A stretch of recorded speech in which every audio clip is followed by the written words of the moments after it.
and welcome back to my channel. My name is Rachel Ray, and today is another favorite day of the week. So excited! Today is Tuesday, not Thursday, and I have a very special guest. Say hello, Mr. Ray. Hi, everybody. Today we're working on the Diamond Art Club Christmas Mystery Kit. If you do not want to be surprised? If you don't want to be surprised, why do I keep saying that? If you don't want to be spoiled, I keep saying if you don't want to be surprised. If you don't want to be surprised, look it up. Just don't tell me, okay? Because it's Christmas. Who doesn't want to be surprised? Right. Why does my brain keep saying... Anyway, so we're going to work on a section. And I'm going to move it like this. Yes, I'm using stickers to hold down my release papers because they keep curling up the way that I'm working on this painting. So it's okay. It's all right. It's working.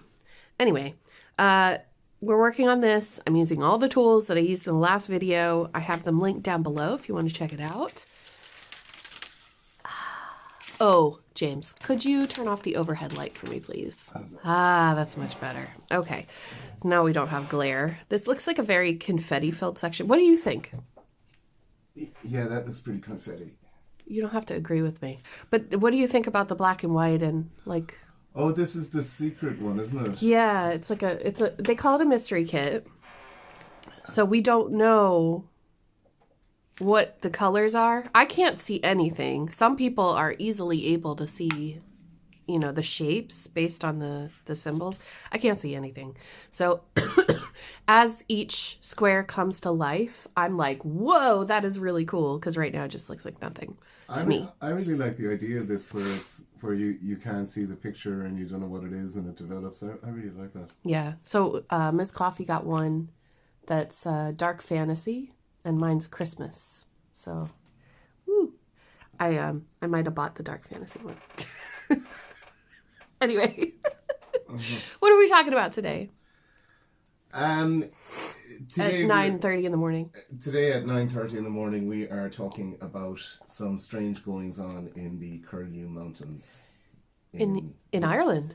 Yeah, which are in Ireland. Woohoo! And I guess my back is really sore today, and a lot of people would say. Do you want a pillow? No, I'll be okay. Did you take the paracetamol? No, I didn't. Oh my God! Hold on. You'll feel much better now.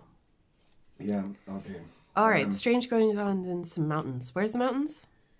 The mountains are in the northwest of Ireland. Northwest. They're called the Curlew Mountains. Ooh.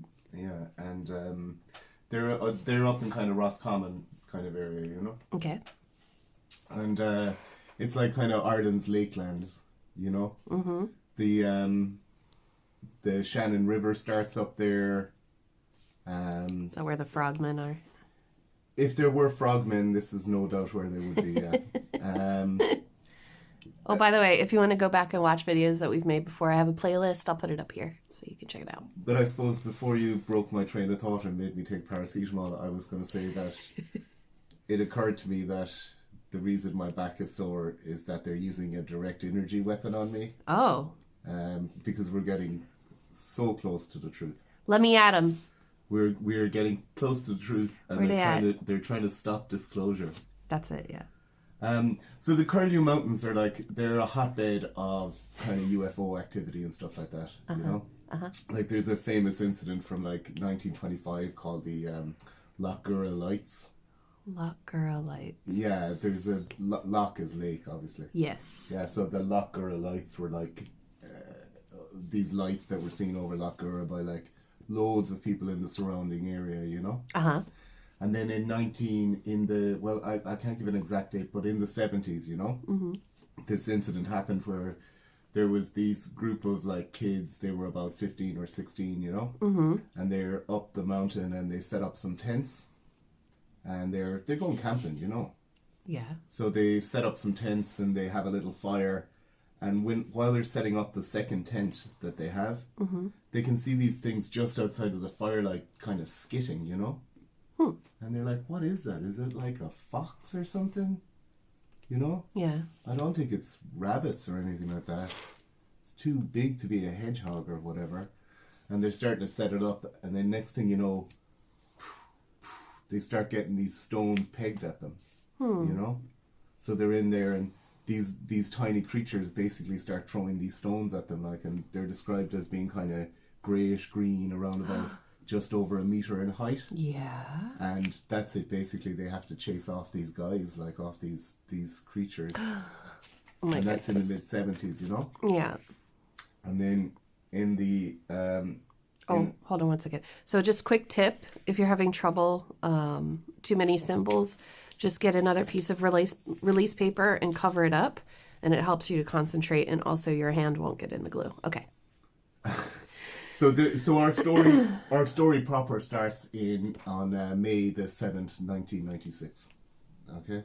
Okay. And there's this guy, and he's also camping. It's a beautiful area, by the way. When they say Curlew Mountains, you know, these aren't really mountains, you know, they're kind of like rolling hills, you know. Yeah. And the land up there, like around Roscommon and Leitrim. Oh, it's really pretty. Yeah, it's really pretty up there, like, and it's like it's nothing like the land down here. Like it's not mountainous and rugged and stuff. It's like rugged. yeah, it's like rocky, rolling, and it's wooded, and they've got like lovely little lakes dotting the landscape. It's idyllic, yeah.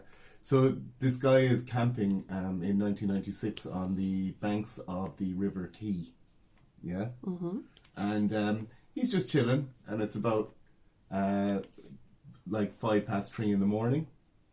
And then suddenly he sees this like bright light in the sky. And he's like, what is that? Is that like a helicopter or something? And it's flitting here and there, you know? Yeah. And he said, it seems to be moving too fast to be a helicopter, but it seems to be in distress, you know? It's like spiraling, and it's flitting left and right and everything like that. Oh, wow. And then next thing you know, it just goes, makes almost no sound, and just goes straight down. And like I said, it's 3 a.m. in the morning, like, so we can't really see what's happening. Right. And it just goes, it just disappears into the ground. It looks like it hits the lake, like it just suddenly turns and hits the lake, you know. Yeah. And when he wakes up in the morning, that he's on the other side of the lake from it, and he can tell that because along the line of forestry, the tops of all the trees have been knocked down. Oh. And he just doesn't know what's going on. Oh my goodness. Yeah, and this is just after dawn, and then next thing you know, he sees a helicopter and another helicopter, and there's all kinds of action there. You know? Yeah. And that's basically how our story starts. When you say there was lots of action, was it like the Coast Guard or? Oh, hi, kitty. The cat just jumped on my keyboard. Oh no. And the page jumped back. Yeah. 2 pages, and the cat has highlighted the word Christmas. Yes, happy solstice, kitty. There's helicopters and stuff like that around, you know, and the local police show up, and the army show up. Okay. You know. Yeah.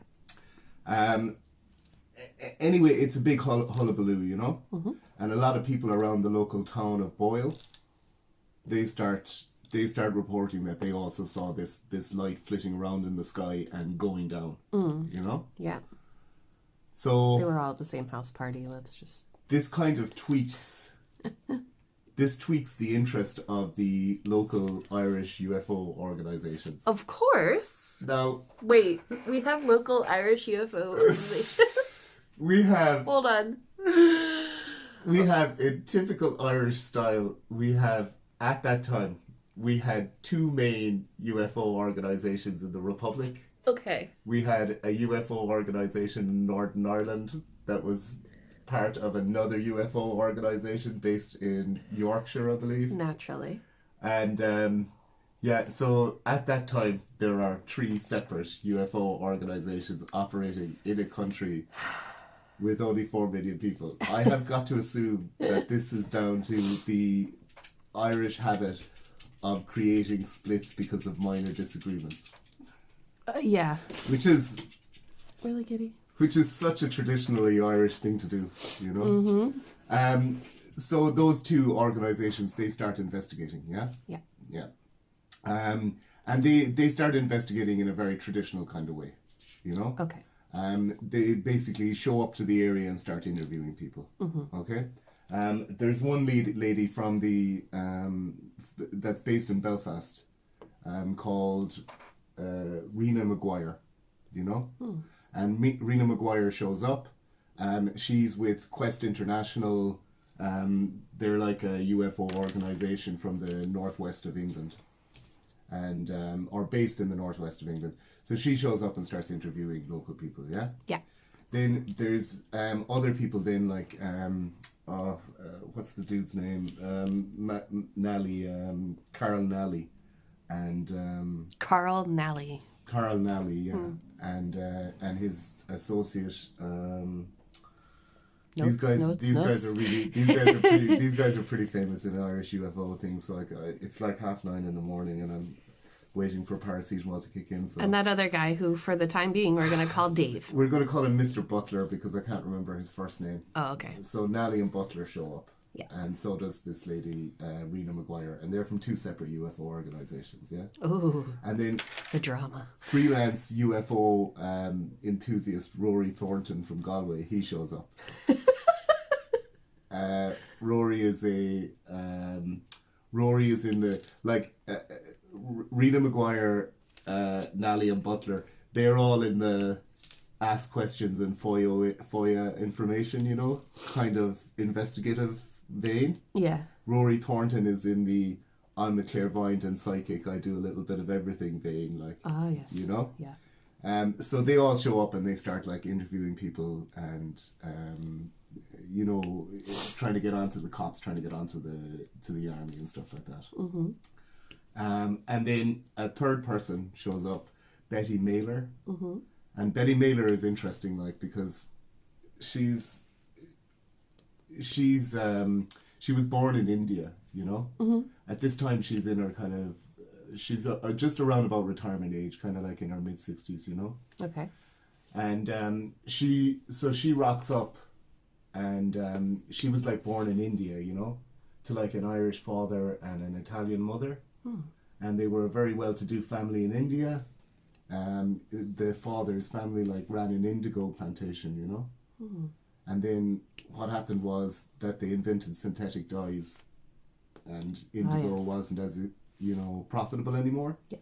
So his family fell on hard times, and he ended up becoming a writer, and that's kind of where she comes from, you know. This like embarrassed upper middle class family from India. Yeah. You know. She ends up anyway going to Scotland, qualifying as a physiotherapist, and then that's her career for a while. Then she kind of gets into recce and stuff like this, and at this time she's kind of living in the Boyle area, and she is retired. Okay. Right. So we've got Rory Thornton, freelance UFO and paranormal investigator. Yeah. Rena Maguire, organised Asian-based UFO investigator, and then Nally and Butler, different organization-based investigators. And a lot of the information I have comes from a book that Nally and Butler read, and they say that the other they make reference to the other Irish UFO organization being there as well, but they don't ever name those guys directly or anything. Wow. Petty. It's not petty. It's just, you know, they're not as good an organization. So Betty shows up. Betty Mailer shows up, you know, and the first thing Betty thinks is, you know what? There's not enough organizations around here. So she starts up the Irish UFO Organization. So she starts up a fourth separate UFO organization. Wow. So now you've got 4 UFO organizations investigating, yeah? Yeah. And they start... Kitty. What happens is that they start interviewing people, yeah? Yeah. And the guy that was camping says that there's 2... That when he woke up the next morning, that he could see the trees broken on their way down to the lake. And that there were 2 helicopters flying around. Okay? Okay. Rena McGuire goes to the police, the local police, and says, "Oh well, what's going on? Blah blah blah." And the police are saying, "Well, you know, we were up there kind of for crowd control, but basically the army took over pretty quick." At the time, they were saying it may be anything from a downed helicopter, it could be whatever, it could be a satellite or something, you know? Yeah. But either way, we were there for traffic control and it was their remit, so, you know, the army were doing it. They had 2 helicopters on the gig, yeah? Hi. So then they go to the local military base, you know? And they ask them what's going on. And the military base is in Donegal, which is just over the border, over the county border, not the Northern Ireland border. And they go to them, and the guy that's in charge of there goes, no. We just sent out 1 helicopter briefly to have a look around, and we didn't find anything. Mm-hmm. So the cops are saying there was 2 helicopters, and the army are saying, yeah, 1 helicopter was there briefly. Yeah. You got to remember as well that like this is 1996 in Ireland, and it's right on the border between Ireland and Northern Ireland. Yeah. Yeah. And it's during the Good Friday Agreement talks, you know, which was a time of like where they were right on the cusp of signing a peace agreement, but there was also heightened tensions. Yeah. Because of factions within both places. Yeah. For those of you who don't know, there was a war between them. Yeah, there was a guerrilla war going on there for over a decade, over 2 decades, or even longer, really, if you want to get into it. But there's so one of the possibilities is that it could be the British Army as well, you know, and that probably wouldn't have been that unusual. So then they start following all the guys, you know. Okay. And I don't have a clear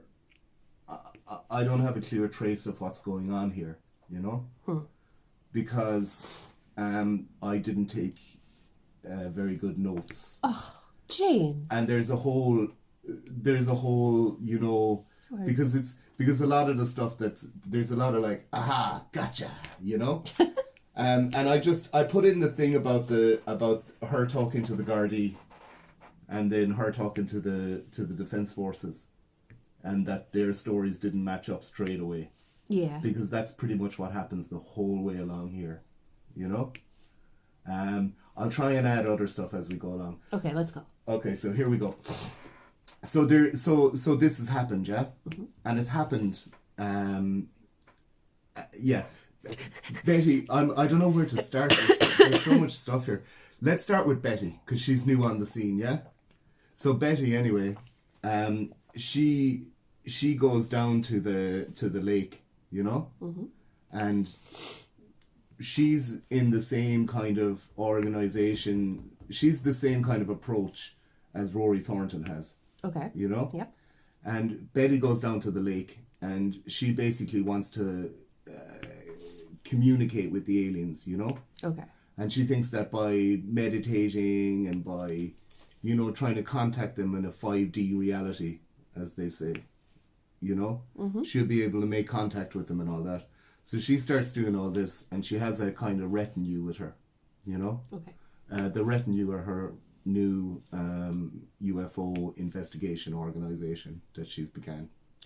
Yeah? Yeah. And they're on the the banks of Lough. Lucky, yeah. And one of the people that are with her is snapping photographs away. Yeah. And when they look at the photographs afterwards, there appears to be an object. Ooh. Right above Church Island in the middle of Lough. Yeah. Yeah. Can you move the straightener so she can... My hair straightener's in the cat bed. What's going on? She's not able to get comfortable.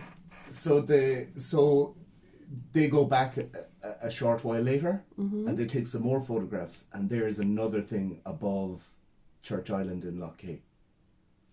So then Betty gets out her divining rods and, you know, that dangly, the pendulum, the dowsing rods and pendulums that you put over maps, you know what I'm talking about? Mm-hmm. Yeah, she gets out all of those, and she does a quick couple of calculations on the astral plane, and it turns out that there is a gateway to a parallel dimension above Church Island, and that's where these objects are coming from. That's where the girl of lights came from. Right. That's where those kids met those aliens and had a fight with them. Well, that makes sense. I'm only picking out a couple of them. Like the Curlew Mountains are like Ireland's hotbed of UFO activity. You did say that in the beginning. Yeah, but like you know, there's loads of stories, but those stories with those lights over the lake and the kids having a fight with the aliens, like they're the most interesting. The other ones, like there's any number of stories where I was walking home and I saw this light there, and it went and then disappeared. You know what I mean? There are literally hundreds of those stories. Yeah, you know? yeah. So Betty anyway says, yeah, that's it. It's an interdimensional portal and it's above Church Island in Lockheed. Yeah? Okay. Okay. Then we get on to our friend Rory Thornton. Yes. Yeah? Now, Rory Thornton, let me get the little bit up here about Rory. Yeah, Rory Thornton then, right, says that these guys are aliens from the planet. They're Sunasians. And they're from the planet Sunas. They've come from a galaxy far, far away. Very far. Very far away, yeah? Let's see. And he says that the Irish government is aware of them. And that there's been a major crash there. And that they've recovered materials from this crash. Okay? Okay. The Sanusians are very, very worried about what we're doing to the environment. Mm-hmm. And they're also very, very worried about nuclear war and stuff like that. So they're good aliens.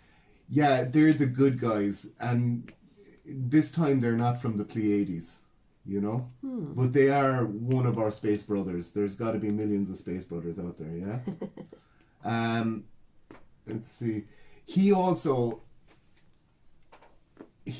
kind of starts this thing. So like basically what he said, and this is really quite interesting. He said that it wasn't a crash, you know, that they had landed on purpose, and that when they landed, they did it to carry out a ritual on the shores of the lake. Yeah. So they listened to some Tibetan music, and then after the ritual, they had some strawberry ice cream, and they went home. As you do. That's literally what he said. So wait, did the aliens do that? Is that, or did the people do that? What do you mean? Like, was that Rory and the gang, or was that the aliens that came down, had strawberry ice cream, and then went home? Hang on a second, I will get you the direct quote. I could just imagining some aliens crash, purposefully landing that looked like a crash just to have some ice cream.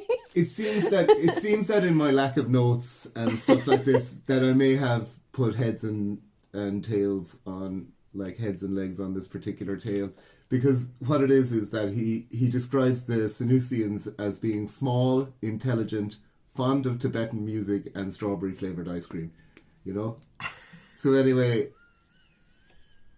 yeah, and he says oh no. He says it was lucky for them that it happened in a lonely place, as the aliens had misjudged their landing, hit some treetops, bounced off the lake. How embarrassing for them. It's very embarrassing for the aliens, yeah. Hang on. They're fond of Tibetan music. He also said that the Sanusians, hang on, the Sanusians had been in contact, and how they did that was they flashed. He was looking at the sky at night, yeah, and trying to make contact with them psychically. Oh yeah. And they flashed a star at him a couple of times to let him know that the channels were open for communication. Ooh. And he asked them what it was, and they said that they were very concerned about the Earth's rainforests, and also that the Earth had moved off of its axis by a fractional degree, and that this shift in the axis of the Earth was causing the planet to heat up. Huh. Yeah. So that's what that is.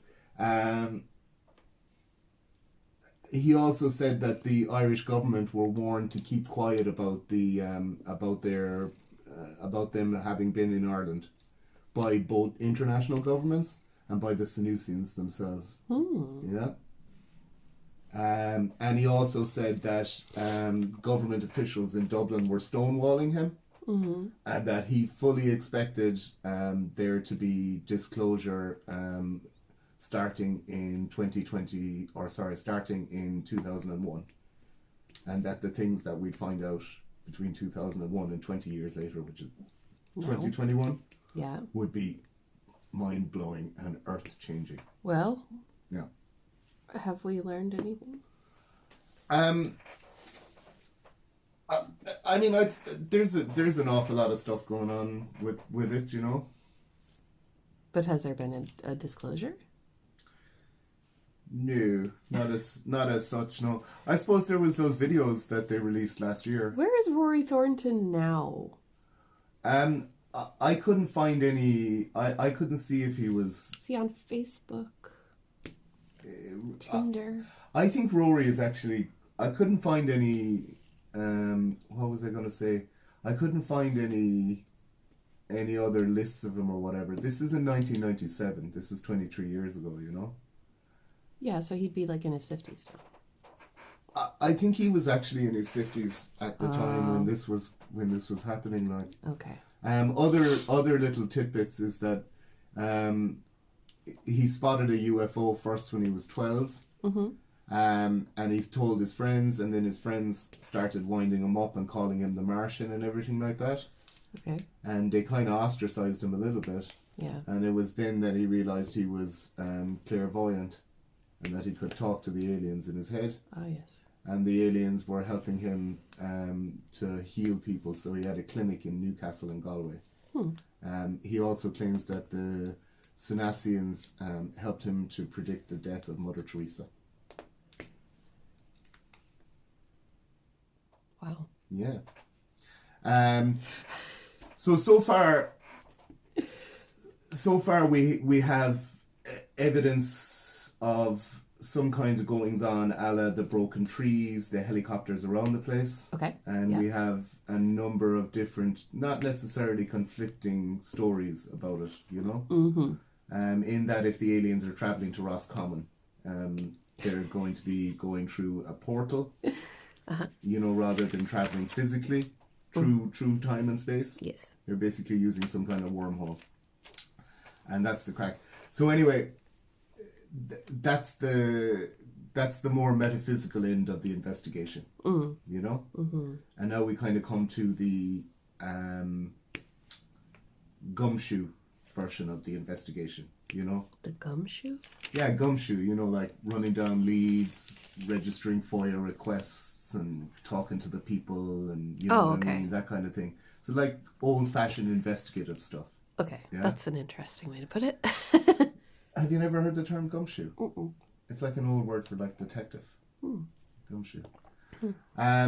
So anyway, yeah. So these guys, Nally and Butler and Rena Maguire, yeah? Yeah. Two separate organizations and a third unnamed organization start investigating. Okay. Yeah. So the first thing that Rena Maguire does is she's like, you know what? I'm going to go and have a look at the lake. Okay? So she goes to head up to the lake. First of all, she interviews this guy. And when she's talking to the guy's like, yeah, I saw something strange in the sky and I didn't really think much of it. But about 2 weeks ago, I went for a walk up around the lake, as I like to do, you know?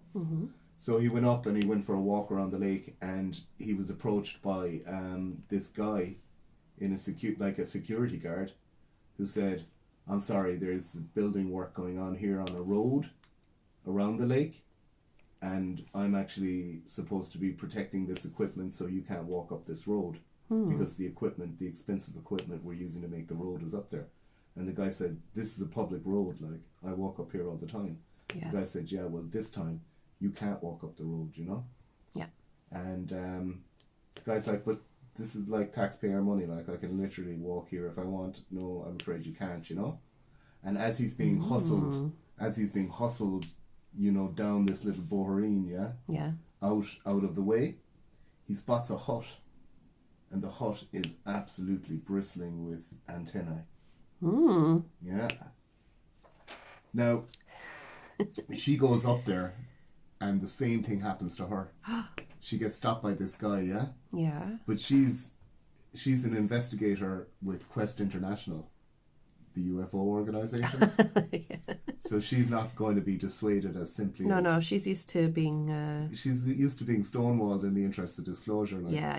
So she insists, you know? And she keeps insisting and walking up the road, and the security guard is like walking there with his hands out, you know what I mean, trying to stop her. I'm sorry, man, you can't go up there. You can't go up there. Very expensive earth-moving equipment and what have you.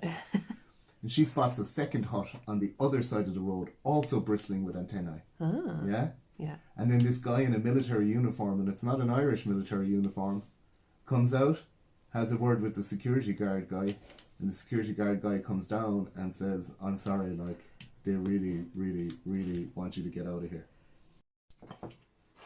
Okay. Sorry, we had to take a coffee break. Mm-hmm. So, McGuire's been up there, yeah? She's also been turned away, okay? Okay. They're building this road around Lockheed. Okay. And she's encountered this thing where she's seen these two huts. With lots of antennae. With lots of antennae on them. Mm-hmm. She's seen someone in a military uniform, but it's not an Irish military uniform. And she starts to get suspicious. Right. So she goes back down to town. Could be a rival. An rival organization. It could be a rival organization. Could be the Americans. She goes down the town and starts asking people, have they seen anybody other than the Irish Army in the territory? Right. You know? In the territory? In that particular area. And they say on the range. No, they haven't seen any other things. They have seen some strange jeeps. With army jeeps. They're American. But without markings on them. And also, not but 2 days after the incident happened, an American UFO organization was around the place questioning everyone for a long time. Now, she didn't arrive until a week or two afterwards. Yeah? So at that stage, this unnamed American UFO organization had left, but they had taken statements from all the people that she seemed to be talking to. You know? Yeah. Were they pulling a Men in Black and wiping their brains? It's hard to say, like, because they didn't name they said that this organization was around, and when I looked up newspaper articles about this and stuff like that, they did make reference to it being an international event and that American UFO organizations had shown up. Now, to me, that's suspicious because, like, you can name these UFO organizations. Do you know what I mean? You don't have to say an American UFO organization. Like, MUFON is one of the biggest ones. Do you know what I mean? You can name all these guys if you want, like, but they didn't name them, which is highly suspicious because you would think you would identify what organization you're from. Yeah. And that would show up in newspaper articles, but it doesn't. Okay? I can't imagine why they wouldn't want their name in the paper. Anyway, McGuire's on the scene, yeah? Yeah. But Butler and Nally are not on the scene. They do the more paper-based investigations, yeah? Yeah. So she gets on to them and says, come here, I'm getting some really weird reports up here. They're saying there's an American UFO organization, etc., etc. They use their contacts in the UFO world because they're part of one of the many Irish UFO organizations. And they start contacting British and American organizations trying to work out who's been here, yeah? Okay. Can't work it out. There's nothing in their papers that tells them what this organization was, yeah? So then they start doing FOIAs to the Department of Defence in Ireland. And they'd start, sorry, what was that word? FOIAs, Freedom of Information. Oh, right. Requests. So they start FOIAing the Department of Defence in Ireland, yeah? Yeah. Were there any American aircraft in Irish airspace at the time? because they suspected it might have been an American aircraft that went down, you know? Okay. Were there any, were there any American personnel in the country? Yeah? Yeah. And they get back from the Department of Defense saying, absolutely not, no way. There just simply was not these guys here, you know? Mm-hmm. Then they get on to the American Department of Defense and start FOIAing them. Mm-hmm. And they ask for a full list of aircraft that passed through Irish airspace, you know, at that time. Now, even though we're a neutral country, American military aircraft refuel in Ireland. Yeah, they go to Shannon. They go to Shannon to refuel. And in that 30-day period... Shannon and Clare. Shannon is in Clare, yeah. Is that near Roscommon? No. It's on the west coast, but it's about, like... We're... Shannon is to us what Roscommon is to Donegal. It's the next county up. Ah, okay. Do you know what I mean? Yeah. In Donegal's case, the next county down. You know? Well, no, hang on. County down is just over the border.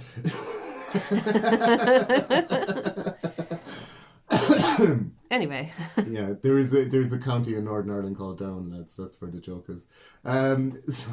So they tried to... But there's no up. Yeah, they FOIA'd and they got a full list of the aircraft that had refueled in Ireland, yeah? Mm-hmm. And an aircraft had actually landed and refueled in Shannon that very day. But they were saying that there was no way, like, it landed an hour or two after this aircraft or this thing had happened, yeah? The event. So, yeah, the event had happened, so they don't know if it was that. But basically, the Department of Defense said, no, there was no American aircraft anywhere near Ireland that day. But then the American Department of Defense said, yeah, we had one that day, one 2 days later, another one the day before, you know what I mean? There was a lot of aircraft at that time around the place. Yeah. So immediately, this is a bit like the police thing, where they're like going, well, that's kind of suspicious that there's this inconsistency with what's happening here, you know? Mm-hmm. So again, they start going down that line and they start questioning the Irish Defence Forces, the Irish Department of Defence, the American Defence Forces, the American Department of Defence. Mm-hmm. And they get one where they send one FOIA in and they ask, were there any American personnel that were in Ireland, you know, not just on a layover, but for a period of time around about then. And they got back a reply saying that they couldn't really comment on that. You know? And then they sent another one in saying, well, if you can't really comment on it, and there may have been people, were they here on, like, you know, a mission, or were they on R&R or something? And again, the guys say... No comment, you know? Yeah. So they get very, very suspicious. That's kind of like the default answer when it comes to extraterrestrial activities, isn't it? Yeah, you know... They're just like... I think if you're the Department of Defense, if you're the American Department of Defense anyway, like, that's probably your default for everything. Is I'm going to tell you. You know what I mean? Yeah. I plead the fifth in my own country. Plead the fifth, as they say, yeah. So, and that's more or less where it is then at that stage, you know? Yeah. So what was where am I going? Do you need to consult the notes, or are you beyond the notes now? Notes, that's so cute. No, but like this is basically it, and what follows then is just a long kind of trail of stuff like this, you know, where they're sending in requests to various things. Like at one stage, they talked to the commander of a base in Donegal, which would be the closest base to Roscommon, you know, and that's supposed to have been the place where the helicopter came out of. And he's the guy earlier on that said, yeah, we sent one helicopter out. But all the witnesses said there was 2 helicopters. Do you know what I mean?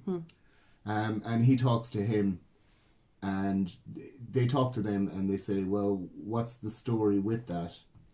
And the guy said, well, I mean, basically we get an order that something might have gone down, so we investigate, you know? Okay. And we investigated, and we said that there was nothing there. So, you know... And then I filed that report, and they said, thanks very much. commander, and I said, no problem. And that was the end of that, you know. He also claimed, like, they got onto the Irish Air Force then, you know. Mm-hmm. Now, the Irish Air Force is tiny, like, you know what I mean? It's not a big Air Force. And we've got, like, 2 jets and a load of prop planes, you know. Mm. And the jets we have aren't even armed. They're just for training. Yeah. You know? So they got onto the Irish Air Force and they asked them for a full list of where their aircraft were for the day before and for 2 weeks after that event. Mm. And they gave them a list of who was in the aircraft, but not where the aircraft was. Interesting. And then they sent in another request saying, well, you never told us where the aircraft was. And then the Irish Air Force claimed that they don't keep a record of where their aircraft are specifically. Which Wait. is ridiculous. That is ridiculous. That can't be true at all. Yeah. So that's the story. And then all of these stories start coming out about Americans around the place, you know, being suspicious and all that sort of thing. Yeah. And also being backed up by the British Army, like, which at that time, just the thought of British forces. So they started sending in FOIA requests about British personnel in Irish territory. Yeah. And they started getting the runaround again from the Department of Defence and stuff like that, you know, from the minister and that kind of thing. Mm-hmm. Basically stonewalled and stuff. Now, at that time, it wouldn't have been unusual for British forces to have operated in the Republic, you know, or for Republic forces to operate within Northern Ireland, you know. Okay, but not the other way around. No, I mean, both of them would have been operating in each other's territory because they were fighting this border war, you know. Okay. But they were fighting a border war against a sort of insurgency, you know. So it wouldn't have been unusual. And it wouldn't have been, I think Nally and Butler point out that it would have been unusual for both of those governments to give you the runaround about stuff. But they just thought that it was suspicious in this case. And I suppose the other thing as well that I'll point out is that this has similarities to Roswell. Oh, really? Which has the same first 3 letters as Roscommon. Yeah. So, I mean, that's basically it. That's the Irish Roswell. Mm. What do you make of that? I mean, okay, let's just preface this with it's very early in the morning. It's very early in the morning, yeah. Well, I mean, it's not very early, but it's before my second cup of coffee, which means I'm not really sure who I am or why I'm here. Yeah. No, but I don't know. That is very odd, isn't it? Like, but you know, is it really in the 90s? I don't know if the freedom of information kind of requests would even necessarily have been taken seriously like they are today. I believe the legislation at the time was relatively new. Yeah, they would have been like, I'm not telling you anything. That's kind of what Butler and Nally were saying as well, is that like a lot of like what they're saying is that there was inconsistencies, but when you're dealing with defense forces and stuff like that, they are liable to give you these inconsistencies. Yeah, they're going to shove you off because they don't want you to be there. They don't want you to know about it. Like, yeah. I'll tell you the thing that makes it suspicious to me is that an American UFO organization was there before any of the Irish UFO organizations. Like, hang on, wait. When was this again? This was on the 7th of May, 1996 was when it started. To put this in context, the Macarena was sweeping the globe. And wow. That Christmas's Macarena. Oh! that Christmas's biggest toy was a Furby. So what happened was, right? Scarred for life. The guy reported it. The guy that was camping reported it, yeah? Yeah. And he reported it. It happened on the 7th of May, and he reported it on the 9th of May. And do you know who he reported it to? Who? Directly to RTE, who are Radio Television Nairn, who are they're the Irish television station. Yeah. So he didn't even report it to the police or the defence forces. It's like PBS. It's like PBS, yeah. But better. Well, I mean, well funded. Is it? Well, Ryan Tuberty gets it also. Ryan Tuberty gets $500,000. Yeah. No, come here. Let me give you my thoughts. Yeah. Coffee. I bet there's a small group of American ufologists here in Roscommon because of Newgrange. There's a lot of okay, are you trying to say because of the passage tombs in Newgrange? It is in Roscommon, right? No, well, Newgrange is in Meath. Oh. But there is a complex that I believe equals Newgrange that's in Roscommon. It's just not as well known. Ha! Like that whole those passage tomb building culture seems to have stretched from kind of like that halfways up the east coast across there and into Roscommon and over into Sligo. Okay. So you're in the right area for that particular archaeological thingy. But see, paradigm. I'm trying to say that, I think that there are a lot of people who believe that there's, I want to say spiritual activity, right? But that could easily evolve into, there are, I think parallel dimensions and that sort of thing. And I think you're on a good track there, because like you can see the two different approaches here, like between Betty Mailer and Rory Thornton on the 5D consciousness, psychically connecting with our space brothers. They're from a different dimension. Yeah. And then the other drier kind of Maguire, Butler, Nally approach of, questioning people and registering FOIAs and seeing what the documentation from the government says, Yeah. So yeah, there's definitely that kind of dichotomy there, Yeah. I suppose, but the point I'm trying to make is that the guy sees it, he reports it to RTE 2 days later. Yeah. And then local people start going, oh yeah, I saw that light in the sky and all this, you know what I mean? Mm-hmm. And cloud chasers. And then the American UFO Organization shows up a day or two after that and starts questioning people. And I thought you said they were there before. No, they were there before the Irish organizations. Oh, right. Because it took Butler and Nally only showed up for a couple of days, because these are voluntary organizations as well. These people have jobs. Do you know what I mean? I was gonna say maybe they have more money. There was one. They can travel faster. There's one story that they tell as well that by September of 1996, mm-hmm. the UFO organization that Nally and Butler are involved with had reams of witness statements and stuff from people, yeah? Yeah. And they had been quoted, their PRO, this guy,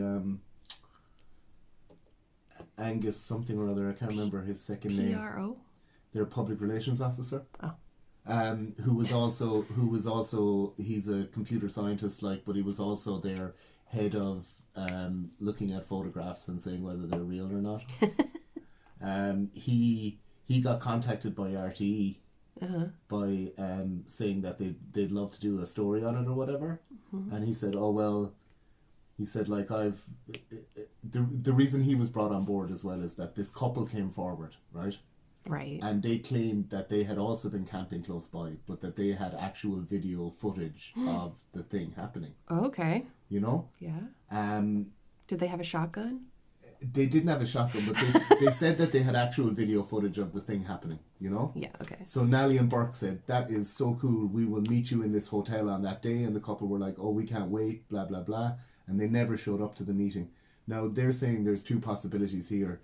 Either this couple never shot this video, or somebody got to them. Somebody got them. Somebody got to them, you know? It has to be pointed out as well that this is 1996. Like, nobody had a video camera on their telephone. Do you know what I mean? Right. Like, video cameras were separate, distinct things. You know, and they were very big. And they were quite big, yeah. So that's what happened there anyway. And then so Angus, the PRO, yeah, got contacted by RT, and he said, well, they brought me on board because they said that there was going to be video to analyze, you know. Analyze, yeah. And then that's, in that context, that's the statement I made to the newspaper, that I can't wait to get my hands on this video and analyze it. Mm-hmm. But I haven't actually looked at the case in as much detail as Nally or Butler. And he said, so you should contact them. And he gave both of their phone numbers and email addresses to the reporter from RTE, but they were never contacted. That in itself is suspicious as well, isn't it? Why wouldn't they follow up? Do they think that it's not real? RTE are an organ of the state.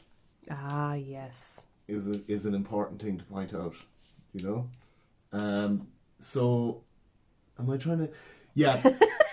That's the other suspicious thing, right? Right. Is that around about this time... I hope you're following. Yeah, this is pretty all over the place. The other suspicious thing is that where this happened, Loch Kay, you know, at that time, they were around about the time that the UFO was supposed to have crashed. Yeah. Suddenly they started building a bypass around the lake and the town of Boyle, you know? Mm-hmm. That's... Whoa. Easy. That's the bypass that when... Hold on. That's the bypass that when your one Maguire, Rena Maguire, went up to talk to them. Yeah. That the security guard approached her. That's the bypass that had all of the shacks and stuff on it with the antenna. Mm-hmm. That's the bypass that the guy said, I can't let you go up there. We're building an important bypass and stuff. This went on for 6 months. Okay. Yeah? Yeah. So the whole area that this was supposed to have happened to was closed off to the public for 6 months because they were building a bypass. Now, the road had been improved after the 6 months. Okay. But, like, you've seen them build roads. They don't close those roads while they're building them, you know? Not usually. Not unless there's, like, a cave, a tunnel. The land around... What if the falling UFO made a cave into the earth to try to communicate with the group of lads that live in the earth, the Hollow Earth people? Do you remember them? The Hollow Earth people? No, not people. The Nazis? I don't want to call... Stop it. I know you want to give your 2 cents, but no. The aliens that live in the earth. Remember? What were they called? Oh, that was ages ago. Anyway, you know. There was a group that lived inside a cave that went into the middle of the earth, basically. Oh, the guys from the Italian group. Was that them? Yeah, that one. Yeah. Our space brothers. Yeah, the other space brothers. The other space brothers.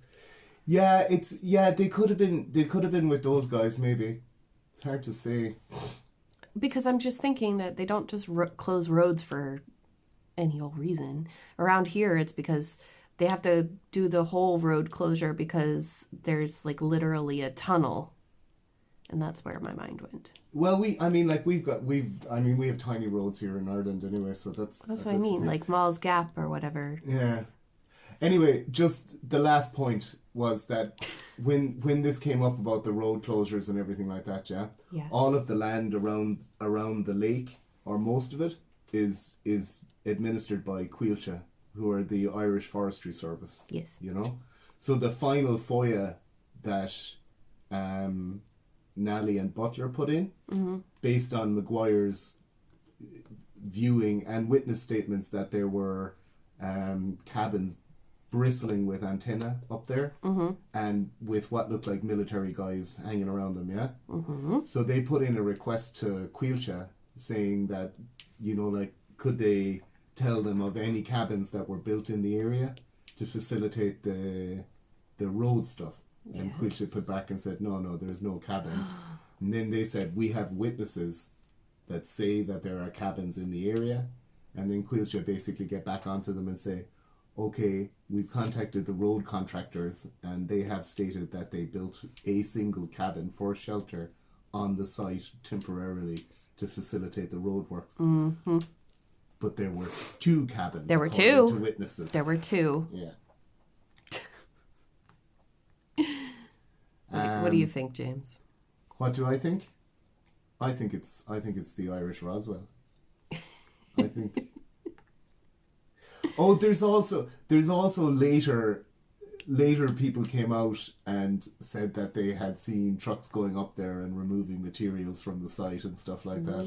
There was even a later unsubstantiated report of a body. Yeah.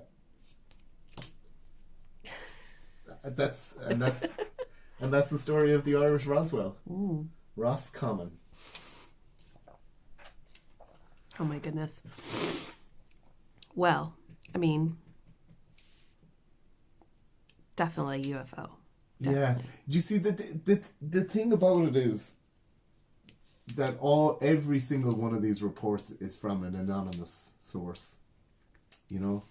Why would they be afraid? The only people to speak the truth.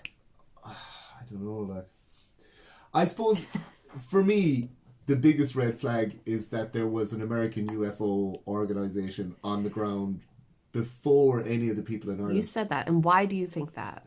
Because it had the timeline is the 7th gets viewed, yeah? The 9th, your man goes to RT. RT run a small story, yeah? Yeah. Then more locals start piling on, and within about 6 weeks, there's stories starting to appear in newspapers and stuff like that. This is 1996. This is pre-internet, you know? Yeah. Like, people don't have the news on their thing. They used to take news, and they used to put it on pieces of paper. And then they would put the paper in shops, and you would purchase the paper with the news on it. Wow. It's not like today where, I mean, like literally 90% of the stories now, if you look into them, came from Twitter. Do you know? Mm-hmm. Like, that's not even a joke, you know? So... But then you're continuing with the timeline, so what else is wrong with the timeline? So, by the time that the first Irish investigator, Maguire, arrives on the scene, it is 6 weeks later. Butler and Nally make a few day trips down to Roscommon to interview people, and they're very much working kind of hand in glove with Maguire, you know, but not that other unnamed Irish organization for UFOs. Those guys suck. So what was an American UFO? Like, how did they get wind?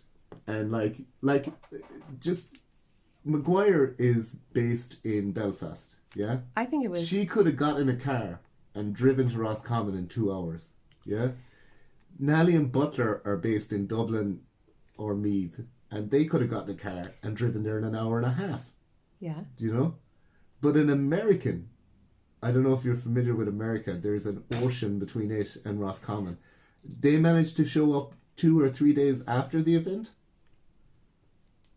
You know what it was? What's that? It was Sue. Who's Sue? And Sue Walker? Yeah. And the Reverend White Otter? Yeah, they have psychic abilities. It's true. They possibly... Do you think, like... Found out by that one alien that hit the pilot. What's his name? You think it was the Ponty? Yeah. Like, what was the radar? Radar. That was Oh my God! They probably got onto their guys in the American, and they were like, "Radar's gone down." Yeah. Again. That hotshot pilot. We need to. I'm not. Yeah, it could have been Sue Walker and the Reverend White Otter. I will link that video in the eye. You need to see that video to get the reference. I don't see why I wouldn't have. I think that they probably got the information from radar or from one of the other Space Brothers, and that's how they got there so quick. Like, how else would they have known? I can't imagine what the Irish government would be doing with captured extraterrestrial technology. Like, they'd probably be able to try, like, working on interdimensional cups of tea or something like that, you know. Basically, yeah. Getting ideas for the next Father Ted. What was I going to say? Yeah, I mean, like, that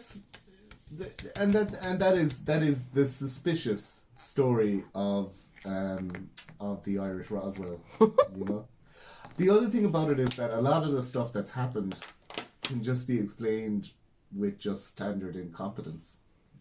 You know. Yeah. But I'm not saying it didn't happen. Like, I'm just saying, like, that it would be interesting to have people on the record, on the actual record. And that's it. That's the Irish Roswell. Yeah, that's it. Excellent. Well, thank you, James, for all of your note-taking. Yeah. For looking up something fun for us to talk about today. And thank you for watching this video.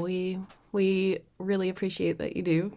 If you made it this far, I don't know what, you get to pick the emoji today. What do you mean? So when, just to judge, you know, who's watching till the very end, I'm curious to see. I asked them to put an emoji in a comment down below. Is there a confused because the narrative... Is there like a confused emoji because the narrative was so confusing and I just kept going, oh wait, I forgot to mention. Do you know what I mean? That kind of like... However you interpret the confused... Is there a head scratcher emoji? There's a scratching the chin emoji. Oh yes, I know that one. And if you have any theories of what is going on, please leave them in your comment too. Thanks for spending time with us today. If you are too busy to watch YouTube before the next few days, then I wish you a very, very happy holidays. And we will see you all very soon. Take care, everyone. Happy Winter Festival! Happy solstice! Bye!